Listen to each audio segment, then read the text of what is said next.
महाशिवरात्रि। लोग कहते हैं यह शिव जी की शादी की सालगिरह है, लेकिन सच कहूं यह आधी अधूरी बात है। ये रात सिर्फ जश्न की नहीं बल्कि उस खौफनाक अंधेरे की गवाह है जब पूरी दुनिया खत्म होने की कगार पर थी। एक ही रात में 3 ऐसी घटनाएं घटी जिन्होंने ब्रह्मांड का नक्शा बदल दिया। जरा सोचिए, एक तरफ शादी की शहनाइयां थीं, तो दूसरी तरफ मौत का जहर, और तीसरी तरफ एक ऐसी आग थी जो ब्रह्मा और विष्णु का घमंड चकनाचूर कर रही थी। अगर आप यह वीडियो 16 फरवरी से पहले देख रहे हैं तो सावधान हो जाइए, क्योंकि आज हम शिवलिंग के प्रकट होने की वो कहानी सुनेंगे जिसे सुनकर आपके रोंगटे खड़े हो जाएंगे। कहानी पर आते हैं। एक बार ब्रह्मा जी और विष्णु जी में युद्ध छिड़ गया। दोनों लड़ रहे थे कि मैं महान हूँ। नहीं, मैं तुमसे ज्यादा महान हूँ।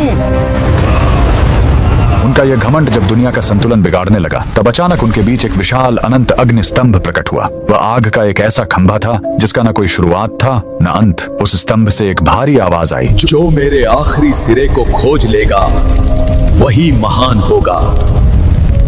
ब्रह्मा जी हंस बनकर ऊपर उड़े और विष्णु जी वराह बनकर नीचे गए। हजारों साल बीत गए, विष्णु जी को अंत नहीं मिला। उन्होंने अपनी हार मान ली, लेकिन ब्रह्मा जी ने वापस आकर झूठ बोला कि उन्हें अंत मिल गया है। उसी पल उस आग से काल भैरव प्रकट हुए और सजा के तौर पर उन्होंने ब्रह्मा जी का वो सिर काट दिया जिससे उन्होंने झूठ बोला था। उनका अहंकार टूट गया। चूंकि शिव जी आग के रूप में आए थे, वो बहुत गर्म थे। तब देवताओं ने उन्हें शांत करने के लिए उन पर जल और दूध चढ़ाया। यही वो पहला दिन था जब शिवलिंग पर रुद्राभिषेक की शुरुआत हुई। लेकिन कहानी यहीं खत्म नहीं होती। एक बार जब देवता श्रीहीन यानी कमजोर हो गए थे, तो अपनी शक्ति वापस पाने के लिए समुद्र मंथन हुआ। सबको उम्मीद थी अमृत की, लेकिन निकला क्या? हलाहल विष। पूरी दुनिया जलने लगी। तब फिर वही भोलेनाथ आगे आए। संसार को बचाने के लिए उन्होंने उस उबलते हुए जहर को पी लिया और अपने कंठ में रोक लिया। जहर की गर्मी से शिव जी का शरीर तपने लगा। उस जलन को शांत करने के लिए सभी देवताओं ने उन पर पूरी रात गंगा जल, दूध और बेलपत्र चढ़ाया। उन्हें नींद न आ जाए इसलिए पूरी रात देवताओं ने गीत गाए और जागरण किया।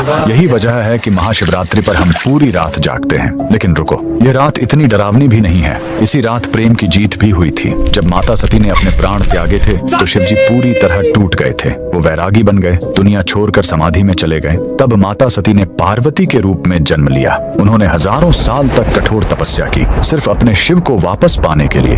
आखिरकार भोलेनाथ पिघले। इसी महाशिवरात्रि की रात वो वैरागी फिर से दूल्हा बना और शिव शक्ति का मिलन हुआ। तो इस 16 फरवरी जब आप शिवलिंग पर लोटा भर जल चढ़ाएं, तो याद रखिएगा आप उस आग को शांत कर रहे हैं और उस जहर के दर्द को कम कर रहे हैं। कमेंट में लिखें हर हर महादेव।